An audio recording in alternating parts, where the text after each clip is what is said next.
महाराज भर्तरी जी ने मन को खोजा, मन की बात कि ये क्या चाहता है। सुंदर स्त्री का भोग ऐलान कर दिया कि विश्व की कोई सुंदरी मैं उसे वरण करना चाहता हूं, मेरे सामने आए।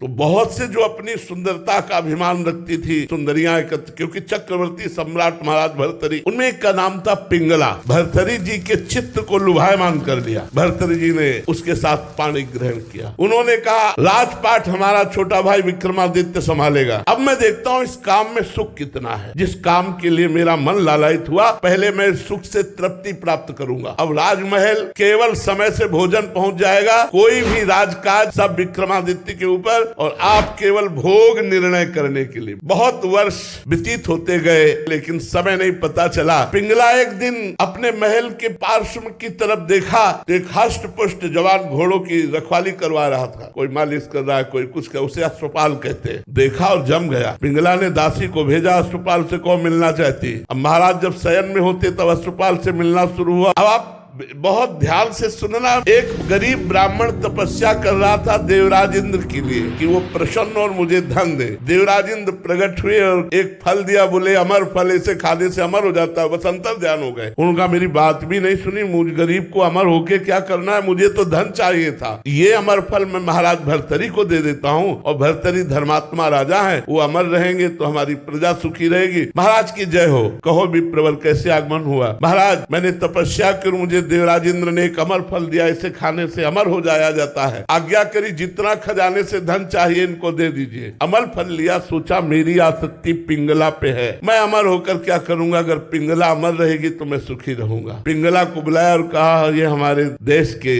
विप्र की तपस्या का फल है, आप इसे पा लीजिए, अमर हो जाएंगे। पिंगला ने सोचा मैं अमर होकर क्या करूंगी, यदि अश्वपाल जीवित रहा, अमर रहा तो मुझे सुख मिलता रहेगा। उसने अश्वपाल को दे दिया। अश्वपाल का संबंध था राजा की नर्तकी से। उन्होंने सोचा अगर ये नर्तकी जीवित रही, अमर रही, तो मैं सुखी बना रहूंगा। उन्होंने नर्तकी को दे दिया। नर्तकी ने विचार किया मैं जिस राजा के दरबार की नर्तकी हूँ, राजा अमर हो तो अच्छा है। वो अमर फल फिर भर्तरी जी के पास पहुंच गया। भर्तरी जी महाराज के पास जब अमर फल पहुंचा तो उन्होंने वैश्या से कहा क्योरी विप्र अमर फल लाया तो समझ में आया तपस्या करके लाया, तू कहां से लाई। अब वो तो कांप गई। तो उनका महाराज आपके महल के पीछे जो अश्वपाल ने मुझे दिया। जाओ। अश्वपाल को बुलाया सभा में और कहा बोल ये अमर फल कहां से मिला। होश उड़ गए। महाराज जीवन दान हो तो सत्य बोलूं। हाँ जाओ, माफ किया महाराज।